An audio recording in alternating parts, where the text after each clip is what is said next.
서미타임. 안녕하세요 여러분, 은비입니다.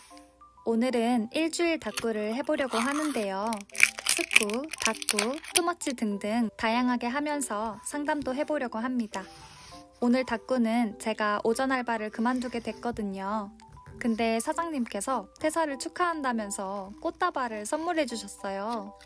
진짜 이런 사장님 없죠. 그래서 꽃이 들어가게끔 꾸며볼 거고, 또 이날은 여러분도 잘 아시는 지빙이라는 친구를 만나서 놀았던 날인데요. 같이 얘기하다 보니까 앞으로 우리 미래가 더 기대가 되고 궁금한 거예요. 그래서 앞으로의 여정을 기대하는 마음을 기차역으로 표현해 보려고 합니다. 기차역에 가면 설레잖아요. 도착지가 어딘지 이미 알고 있기 때문에 마음이 불안하지도 않고, 밖에 비가 와도 눈이 와도 추워도 더워도 상관없이 기차 안에서는 설레는 마음을 누릴 수 있기 때문에 그런 저의 마음을 표현해 보려고 합니다. 딱 알맞는 마테와 스티커를 구매했는데요. 이거는 쪼람지 마테예요. 이거 다음에 붙여줄 마테가 진짜 예쁜데 이거랑 세트거든요. 같이 사용하면 훨씬 더 예쁘게 닭구할 수 있어요. 기대하셔도 좋습니다. 좀 비싸긴 하지만 완성된 닭구를 보니까 아깝지 않더라고요.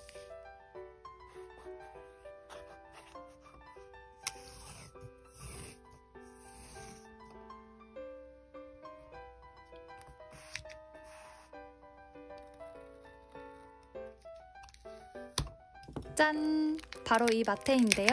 유채꽃 요정의 기차역이라고 하네요. 이름도 이쁘다. 이 마테는 방금 사용했던 마테와는 다르게 이영지에서 떼어내서 사용해줘야 됩니다. 어느 부분을 사용해야 될지 생각한 다음에 잘라줄게요.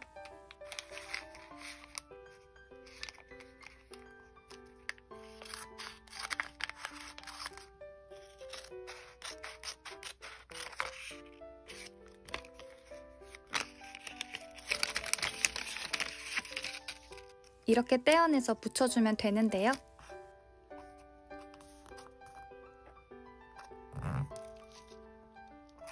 뭐지? 왜 자리가 모자란 거지?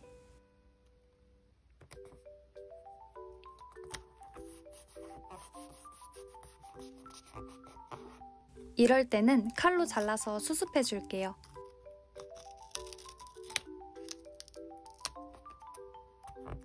이상한 게 많이 티가 안 나서 괜찮은 것 같아요. 그 다음 마녀열차 스티커를 붙이면서 꾸며줄 건데, 먼저 이 기차를 오른쪽에다가 붙여줄게요. 찰떡인 것 같아요.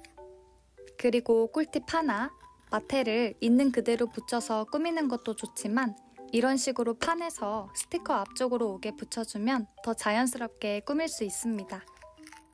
자, 그러면 오늘 고민 사연 하나 읽어드릴게요. 안녕하세요, 은비님. 20대 중반의 직장인입니다.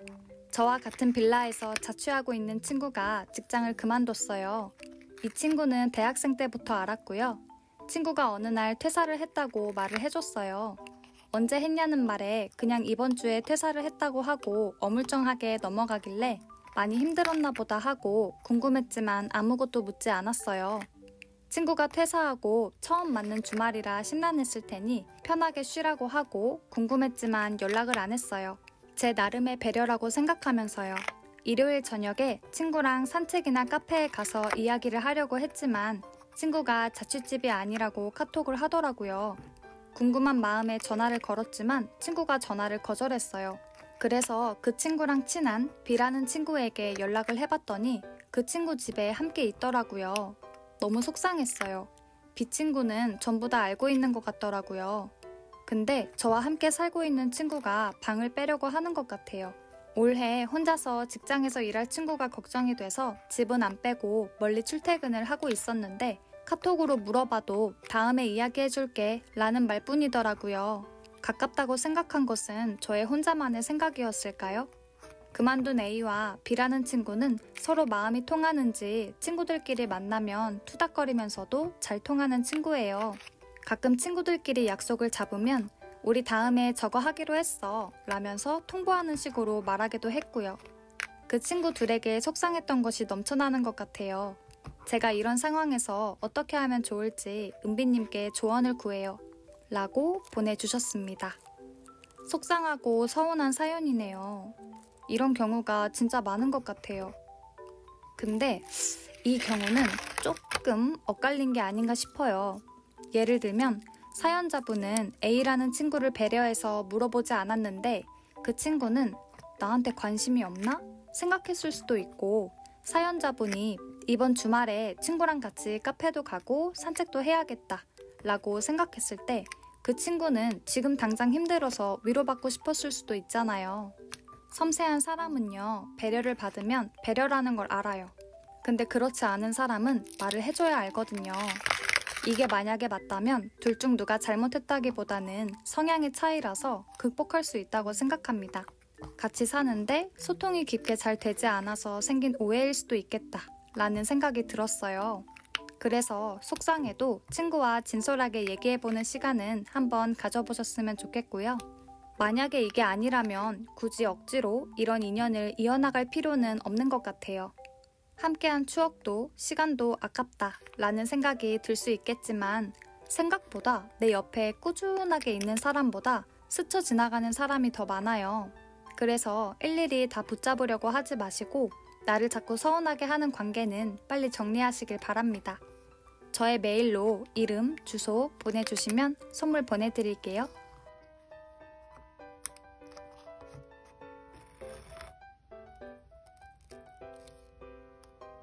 자, 다 꾸몄고요. 여기에 글을 채워주면 끝! 이렇게 해서 1일차 다꾸가 끝났습니다. 그럼 저는 내일 다시 올게요. 안녕 여러분, 2일차 다꾸 시작합니다. 오늘은 카키즈 스티커를 이용해서 도서관 다꾸를 해볼 거예요. 뒷돼지 예쁘죠? 버리기 아까워서 사용해주려고요. 요즘 남편이 자격증 공부하느라 바쁘다고 했었잖아요. 집에서는 공부가 잘 안 된다고 카페 가서 하더라고요. 저도 같이 가서 편집하고 일을 했었는데 저는 집에서 일을 하는 게 더 집중이 잘 되는 것 같아요. 그래서 이제 남편 혼자 카페에 가거든요. 외롭다고 하면 가끔씩 따라갈 생각입니다. 아무튼 그러면 두 번째 사연 읽어드릴게요. 오늘 다꾸와 어울리는 고민 상담입니다. 안녕하세요. 고민이 있어 사연을 보냅니다. 얼마 전에 저희 반은 자리를 바꿨는데요. 제 옆자리와 앞자리 친구는 수업 시간에 집중을 잘 안 합니다. 그리고는 수업 내용을 자꾸 물어봐요. 처음엔 그러려니 했는데 이런 게 슬슬 짜증이 납니다. 본인들이 집중하지 않고 딴짓하면서 자꾸 모르겠다고 물어보니까요. 오늘도 제가 옆자리 친구에게 알려주는데 내용이 오늘 배운 내용이라서 저도 서툴고 어렵고 어떻게 설명해줘야 될지 몰랐어요. 그런데 그 친구가 선생님께 땡땡이가 잘 모른대요 라고 제 탓을 하자 선생님께서 저에게 땡땡아 하는 방법 몰라? 라며 꾸중하듯이 말씀하시는데 정말 속상했어요. 저도 많이 풀어본 문제는 설명하기 쉬운데 오늘 처음으로 막 배운 것을 알려달라고 하니까 어렵고 난처했어요. 앞으로도 이런 일이 반복될 것 같아서 좀 짜증납니다. 앞으로 스트레스 안 받고 학교를 다니고 싶네요. 긴 글 읽어주셔서 감사합니다.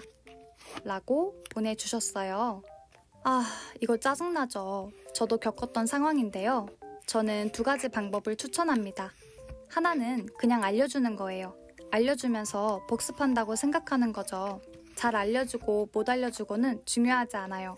내가 오늘 배운 내용을 복습한다고 생각하고 알려주다가 막히는 부분이 있잖아요. 그러면 아, 내가 이 부분을 잘 모르는구나 체크하고 집에 가서 그 부분을 더 공부할 것 같아요. 반대로 두 번째는 거절하는 겁니다. 트러블이 일어나지 않게 부드럽게 그렇지만 단호하게 거절을 하는 건데요. 제가 사연자분이었다면 나도 오늘 배운 내용이라서 어렵네. 복습 한번 해보고 다음에 알려줄게. 이렇게 말하고 끝! 안 알려주는 겁니다. 이런 식으로 계속 거절하다가 내가 복습하고 나서 누군가에게 설명을 할 수 있을 정도로 잘 알게 되면 그때 알려줄 것 같아요. 굳이 안 알려줘도 되고요. 이 부분은 사연자분이 하고 싶은 대로 하시면 됩니다. 우리 사연자분 공부 열심히 하시라고 다꾸템 선물 보내드릴게요. 메일로 이름, 주소 알려주세요. 바로 이어서 세 번째 사연 읽어드리겠습니다. 안녕하세요, 은비님. 저는 이제야 사회생활을 시작하게 된 20살 여자 구독자입니다. 본론으로 들어가 고민을 말해보자면요. 제가 일하고 있는 것은 예체능 관련된 일이에요. 어렸을 때부터 해왔고 너무너무 좋아하는 일이라 일을 하는 게 정말 너무나도 힘들지만 그래도 일할 때는 행복해요. 근데 문제는 그 일에 대한 보수를 제대로 못 받습니다. 받아야 하는 월급에서 반만 주시면서 할 줄 아는 일이 별로 없으니 적게 주는 거다. 이러세요. 이제 일한 지 거의 1년 됐는데 이렇게 계속 일하는 게 맞을까요? 정말 행복하고 즐겁게 일하지만 그만큼 힘든 일이라 그에 대한 보수가 적어서 월급을 받고 나면 허무해요. 부모님도 저 때문에 많이 우시고 주변 사람에게 털어놓기에는 좀 그런 문제라서 어른인 은비님이 고민을 좀 들어주셨으면 해서 보내봅니다. 항상 진지하게 고민 들어주시는 거 보고 대단하다고 느꼈어요. 영상 올라올 때까지 기다리겠습니다. 라고 보내주셨어요. 정확하게 어떤 일을 하시는 거죠? 우선 첫 번째는 부모님이 속상하실 순 있지만 이제 사연자분은 성인입니다. 그래서 부모님께서 이거 해라 해서 하고 이거 하지 마라 라고 해서 안 하는 나이는 지났다고 생각해요. 독립적인 마인드를 갖고 부모님이 아닌 나에게 초점을 맞춰서 생각하셨으면 좋겠고요. 두 번째는 그러면 거기 말고 이직을 해도 그래도 월급이 같을까요? 오히려 다른 곳에서는 더 받을 수도 있잖아요. 저도 A, B, C 유치원에서 근무를 했을 때 근무 시간도 비슷하고 하는 일도 비슷했는데 급여는 다 달랐어요. 경력과는 상관없이요. 그래서 이 부분도 체크해 보시고 경력이 쌓이고 실력이 늘면 급여가 얼마나 올라가는지 사연자분은 그때까지 열심히 할 열정이 있는지 그것도 점검해 보셨으면 좋겠고 세 번째는 20살이잖아요? 만약에 30살이면 제가 잘 고민해 보라고 했을 텐데 하고 싶은 일을 즐기면서 마음껏 해봐도 되는 나이인 것 같아서 저는 좀 더 해보라고 말씀드리고 싶네요. 힘내시라고 닭고템 선물 보내드리겠습니다. 메일로 이름, 주소 보내주세요.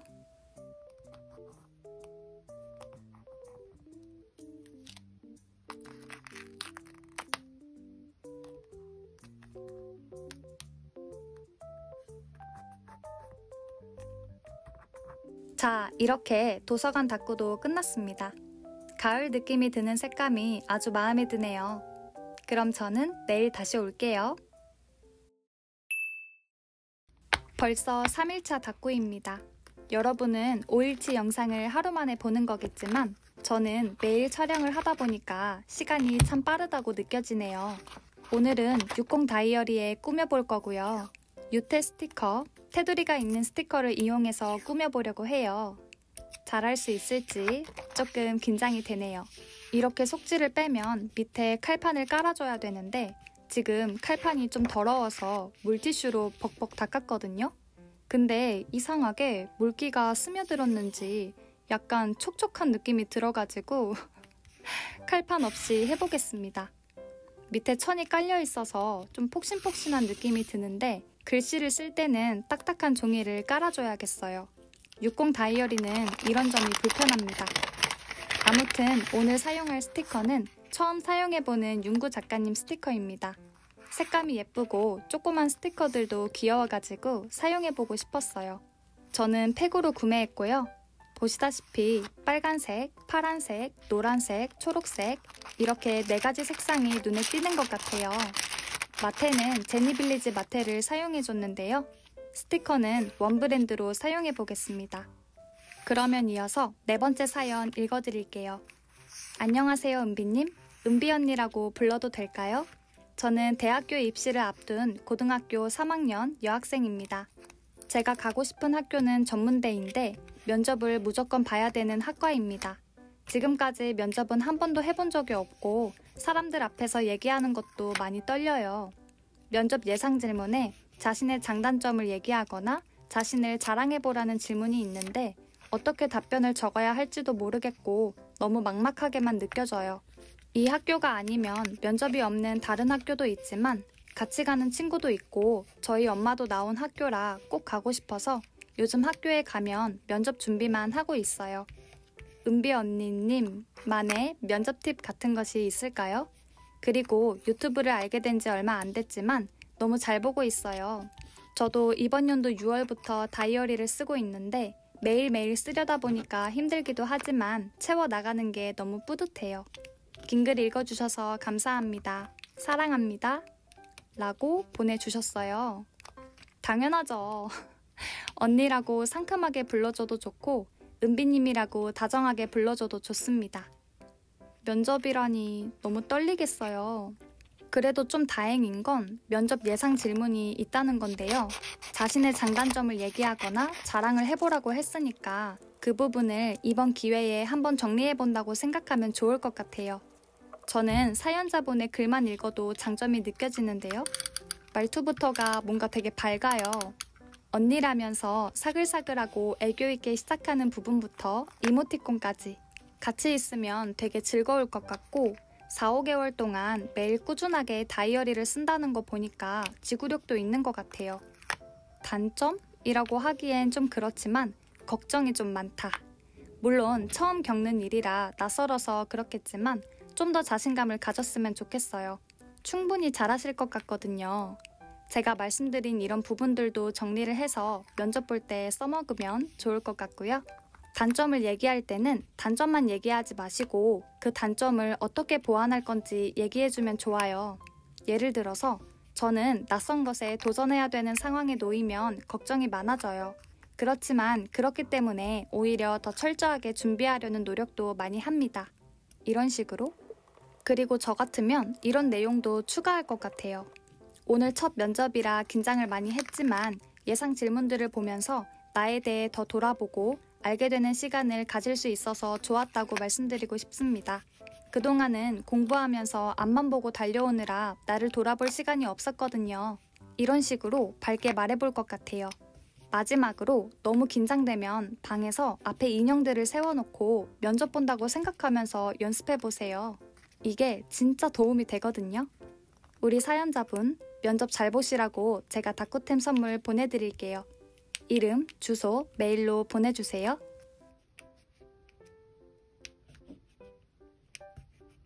자, 이렇게 다 꾸몄고요. 여기에 글을 채워주면 끝! 사실 색이 안 겹치게 신경 써서 붙인 거 말고는 딱히 신경 쓰지 않았는데 스티커가 예뻐서인지 아주 마음에 들게 꾸며졌습니다. 그럼 저는 내일 다시 올게요. 안녕 여러분, 4일차 다꾸 시작합니다. 오늘은 비가 많이 와서 어둑어둑했거든요. 그거를 표현해보는 스쿨을 해보려고 합니다. 그리고 5번째 사연도 읽어드릴게요. 이 사연은 길어서 요약해왔어요. 안녕하세요. 저는 예전부터 은비님 영상을 챙겨보던 20대 초중반 여자입니다. 우선 제 성격에 대해 말하자면 인정받고 싶은 욕구도 강하고 남한테 지기 싫어하는 성격이에요. 하지만 모순적이게도 의욕이 없습니다. 처음부터 의욕이 없던 건 아니에요. 고등학생 때까지만 해도 다른 친구들보다 더 점수를 잘 받기 위해 공부했었고 대학교 1학년 때까지만 해도 성적에 많은 투자를 했었어요. 학생인 저에게 남들에게 인정받을 수 있는 것은 성적이라고 생각했어요. 의욕이 대학생 때 끊긴 이유는 20살이 되고 1년을 오로지 학점에만 신경 썼기 때문이에요. 매일 오전 6시에 집을 나가서 오후 11시 가까이에 집에 들어가곤 했어요. 통학하는 내내 전철 안에서 책을 보며 공부했고 귀로는 외국어 공부를 했었습니다. 제가 선택한 길이었지만 정말 너무 힘들었어요. 매일 받아왔던 스트레스, 서비스직 알바를 하면서 제 정신적인 건강에 문제가 생기기 시작했어요. 모든 의욕들이 다 사라졌고 무기력하고 밖에 나가는 것조차 거부하고 인간관계도 손을 놓았어요. 매일 악몽을 꾸고 자기 전엔 환청이 들려 밤을 샌 적도 많았어요. 병원에 갔지만 충동적인 생각 때문에 약을 과다 복용한 적도 있고 입원을 하기도 했었어요. 지금은 국내 IT 회사에서 인턴으로 일을 하고 있어요. 맨 처음에 말씀드렸던 인정받고 싶은 욕구가 인턴을 하면서 더 심해졌어요. 남들과 또 비교하고 몰래 마스크 쓰고 일하면서 울고 근데 또 의욕은 없고 그러면서 스트레스는 받고 악순환이 반복되는 것 같아요. 제 성격을 고치고 싶은데 쉽게 되지 않더라고요. 무슨 방법이 없을까요? 라고 보내주셨어요. 제가 봤을 때 우리 사연자분은 의욕이 없는 게 아니라 잘 해내고 싶은 기준이 높아서 그런 것 같아요. 근데 그 기준이 내가 정해놓은 기준이 아니라 타인에게 인정받고 싶어하는 마음에서 나오는 기준이다 보니까 비난이든 칭찬이든 타인의 평가에 굉장히 휘둘리게 되고 잘 해내도 기쁨의 감정을 깊고 길게 못 누리는 것 같아요. 기쁨의 감정을 억압한다거나 성취감을 느낄 시간 없이 그냥 계속 앞만 보고 달려오신 것 같아요. 이제는 그 마음을 내려놓으시길 바랍니다. 원래 유능하고 잘 해내는 분이시니까 완벽에 대한 기준을 낮추는 것이 좋을 것 같습니다. 타인에게 인정받으려는 건 굉장히 위험한 거예요. 주관적인 거고 절대 만족을 얻을 수 없습니다. 지금 결과가 말해주잖아요. 이걸 인지하고 인정하는 게 시작인 것 같고요. 작은 일이든 큰 일이든 무언가를 해냈을 때 그 기쁨과 성취감을 마음껏 누리시길 바랍니다. 여기서 얻는 자신감으로 다음 스텝을 밟는 거예요.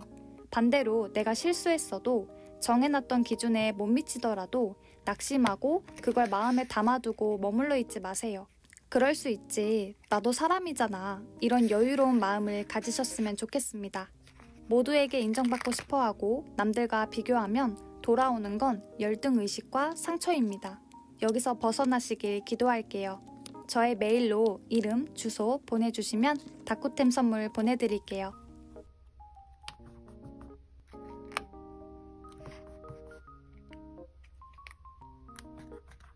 자, 다 꾸몄고요. 여기에 글을 채워주면 끝! 4일차 다꾸도 끝났습니다. 그러면 저는 내일 다시 올게요. 오늘은 투머치 다꾸를 해볼게요. 스쿠만 하면 심심하잖아요. B6 다이어리에 해볼 거고요. 몇 가지 꿀팁도 알려드릴게요. 일단 투머치 다꾸는 스쿠와 좀 다르게 떡메모지를 많이 사용하는 다꾸거든요. 그리고 반듯반듯하게 붙일수록 더 깔끔하고 예쁘게 꾸밀 수 있어요. 그래서 지금 제가 사용하고 있는 다이어리처럼 모는 속지로 된 다이어리를 사용하면 좋을 것 같아요. 떡메나 마테 붙일 때 똑바로 붙일 수 있어서 편하고 좋거든요. 글씨 쓸 때도 편하고. 그리고 투머치라는 이름답게 과한 느낌을 주려면 겹쳐서 붙여주면 돼요. 이때 비율을 잘 생각하셔야 되는데 진짜 과하게 하고 싶다면 많이 겹쳐서 붙이면 되고 깔끔하게 꾸미고 싶다면 적당히 겹쳐서 붙이면 됩니다. 이거는 하다 보면 감이 올 거예요. 이 떡메모지도 겹쳐서 붙여줄게요. 저는 오늘 적당한 깔끔 투머치 다꾸를 해보겠습니다. 문제는 이렇게 붙인 떡메나 스티커를 다시 떼어내어야 한다는 건데요. 찢어질 수도 있으니까 조심해주세요. 그리고 너무 어렵다 또는 오늘은 바빠서 투머치 다꾸를 빨리 끝내고 싶다 하시는 분들은 떡메모지를 지금 제가 하는 것처럼 큼직큼직하게 많이 붙여주면 됩니다. 자잘하게 붙이면 시간도 되게 오래 걸리고 초보자분들은 처음에는 잘 되는데 점점 채워나갈수록 이게 맞나? 싶은 생각이 든다고 하시더라고요. 그래서 처음에는 큼직하게 꾸며주고 익숙해지면 작은 다꾸템 붙이는 비율을 늘려나가면 될 것 같습니다. 투머치 다꾸는 평소에 잘 안 쓰는 도무송 스티커 사용하기에도 좋아요. 그러면 이제 마지막 고민 사연을 읽어드리겠습니다. 이 사연은 용서에 관한 내용인데요. 저에게 가스라이팅을 한 가해자가 있습니다. 그 가해자는 자신이 저에게 한 짓을 모르거나 잊어버렸을 것입니다. 그리고 저는 더 이상 그 가해자를 만날 수가 없습니다. 하나님께서 사람을 용서하라. 그리하면 하나님께서도 나의 죄를 용서하실 것이다. 라고 말씀하셨습니다. 그래서 저는 어떻게든 용서를 해보려고 합니다. 그런데 가해자가 자신이 한 잘못이 무엇인지도 모르고 피해자인 저를 만나 용서를 구하지도 않았으며 심지어 합당한 국가의 처벌조차 받지 않은 상황에서 저는 어떻게 용서를 할 수 있나요? 잊어버리는 것이 용서의 방법인가요? 저는 몇 년 전 출근길 버스에서 어떤 사람이 저에게 밀린 것에 화가 났는지 핸드백에 쇠줄 부분으로 제 팔뚝을 세게 때린 적이 있었습니다. 저는 며칠 동안 이 사람을 만나면 어떻게 복수해줄지 골몰하였습니다. 그러다 시간이 많이 지나서 잊어버리게 되었습니다. 이렇게 별일이 아닌 것으로 치부하고 잊어버림으로써 용서를 하였다고 생각합니다. 그렇다면 잊음으로써 용서를 해도 그걸 용서라고 할 수 있다고 생각하시나요? 라고 보내주셨어요. 굉장히 멋있네요. 자신의 감정대로 살아가는 게 아니라 하나님 말씀에 순종하려는 그 모습이. 근데 잊음으로써 용서한다. 이거는 사실 잘 모르겠어요. 나중에 그 사람을 다시 만나거나 비슷한 행동을 하는 사람을 만나게 됐을 때 다시 화가 나지 않을까요? 그럼 용서라고 보기는 어려울 것 같은데요. 용서의 기준보다 중요한 게 있습니다. 우선 어떻게든 용서해보려고 합니다. 이것은 율법이에요. 율법은 곧 종교를 말하는데요. 종교에는 사람의 의가 나타나요. 내가 용서한다. 주체가 나가 되는 거죠. 나로부터 시작된 것은 반드시 한계가 오게 되어 있습니다. 그 사람을 용서해도 또 이상한 사람이 오면 나는 또 힘들어할 테니까요. 우리는 율법과 종교에서 벗어나서 복음에서부터 출발을 해야 되는데요. 하나님이 왜 용서하라고 하셨을까요? 미워하는 마음은 나쁜 거니까? 죄짓지 말라고? 사연자분이 이렇게 힘들어할 걸 아니까. 사연자분을 너무 사랑해서 하시는 말씀이에요. 예배, 기도, 찬양할 때 누군가를 미워하는 마음이 있으면 그게 하나님과 소통하는 데 있어서 걸림돌이 되니까 그걸 제거하라고 하시는 거예요. 하나님의 사랑을 묵상해 보시길 바랍니다. 하나님의 전적인 은혜로 모든 것이 합력하여 선을 이룬다는 것을 믿는 믿음을 가지시길 바랍니다. 율법은 지키라고 주신 게 아니라 지킬 수 없음을 깨닫고 하나님께 의지하라고 주신 거예요. 율법이 600개가 넘는데 우리가 그걸 어떻게 다 지키고 살겠어요? 우리 사연자분이 해야 될 것은 용서해야겠다. 이게 아니라 십자가 사랑을 묵상하는 겁니다. 죄인이었던 나를 위해 죽으시고 부활하신 하나님의 사랑을 매일 묵상해 보세요. 그리고 기도하세요. 용서를 넘어서 누구든지 복음으로 품을 수 있는 영적 그릇이 될 것입니다. 메일로 정보 보내주시면 다꾸템 선물 보내드릴게요. 상담하면서 마지막 다꾸까지 다 해봤고요. 오늘은 늦게 일기를 쓸 예정이라 글은 이따가 써줄게요. 이렇게 마무리해보도록 하겠습니다. 오늘도 함께 해주신 모든 분들 감사드리고요. 저는 다음 영상 준비하러 가볼게요. 안녕!